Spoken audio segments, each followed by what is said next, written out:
Angie Knight, and I'm going to tell you about Time to Fly, which is an upcoming transformational event happening here in Austin, January 31st through February 2nd of 2020.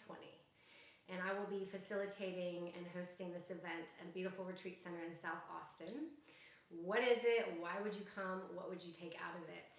Well, there was a hospice nurse who wrote an article that had an effect on me, that the most common thing that people regret on their deathbed is that looking back, they wish that they had lived a more authentic life, that they realized how many choices they made or didn't make were based on the expectations and the wants of others. And in the end, it doesn't matter. What matters is that you have found your own inner knowing and path and cultivated a relationship with yourself and life that feels fulfilling and real and free to you.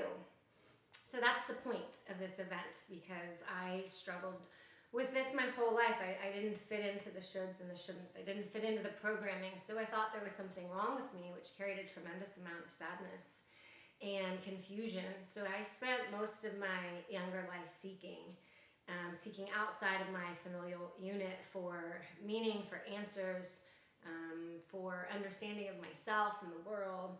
And then I spent the last 10 plus years mentoring others. And what I found is that I have this gift to help people be more themselves.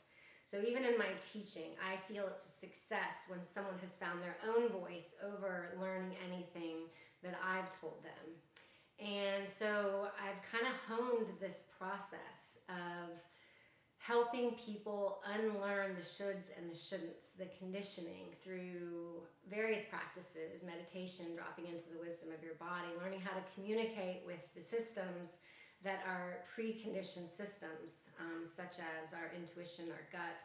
And so that way people can begin to remember why they're here, so that they can have a more fulfilled, authentic life. They can begin to remember their gifts, which interestingly are often what was told is wrong with us.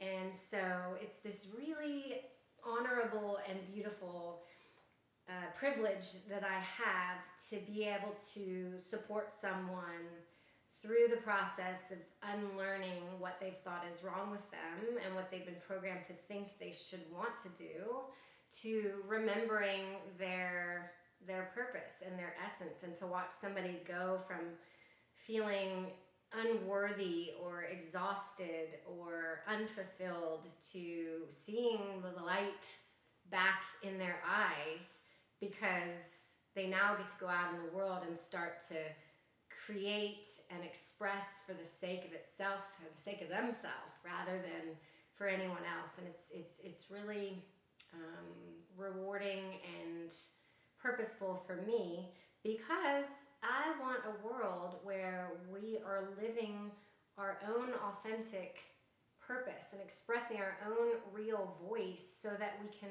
come back to a place of collaboration, right? So instead of me comparing myself to you and trying to be more like you, I'm going to be more me.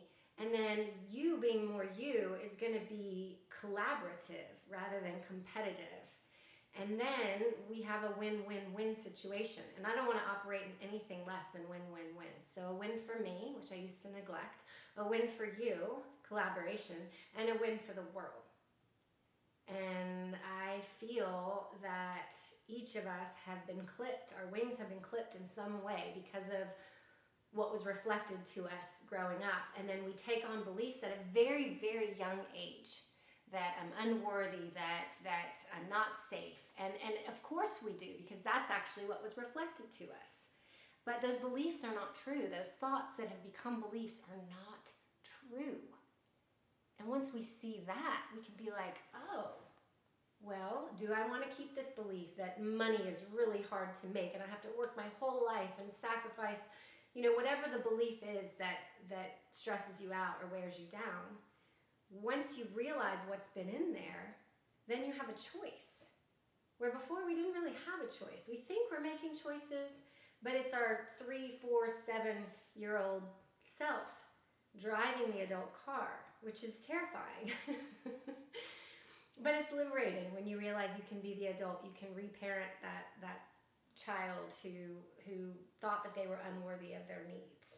And then you can try on a new belief, and you can go out into the world after this weekend and start to make authentic and empowered choices and changes for yourself.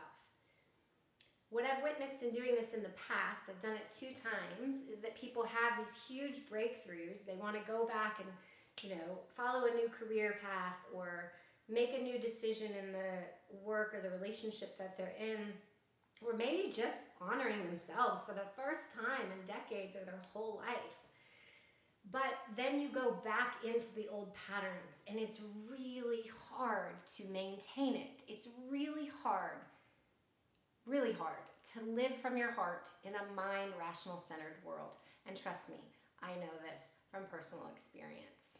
So what I'm realizing is that after this transformational weekend, where you're so excited to dream this life that you want into being, you're going to probably need ongoing support, which is what we needed as children, to be like, oh, you don't have to be perfect. You messed up, but look what you got out of that, and I believe in you, and you got this, and what's the next right thing to do? And so after Time to Fly weekend, I'm going to, this time, for the first time, offer ongoing support and mentoring if anybody wants to continue. So this weekend is for men and women, and it'll be Friday night, and then 12 to 5 on Saturday and Sunday. And we will be doing some all levels yoga, but this is to help you get from your mind into your body. There's specific intent behind that, and it helps bring you into the present moment, which is where you are your most empowered, loving, awesome self. And then we will do things such as meditation.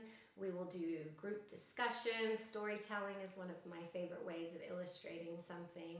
And we will do our own personal work. Like, we'll take a belief once we've unearthed it, and then you'll go through this process of deciding if you want to rewrite this contract that you made at a very young age, and then how to move from there into what you do want.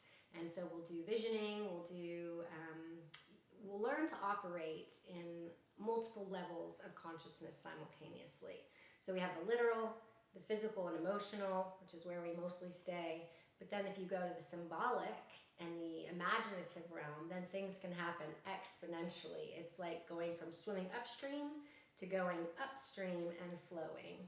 And then there's energetic, which I'll bring in the shamanic energetic healing techniques so that we can clear ourselves energetically as well and get ready for a whole new whatever it is that your heart's deepest desire is.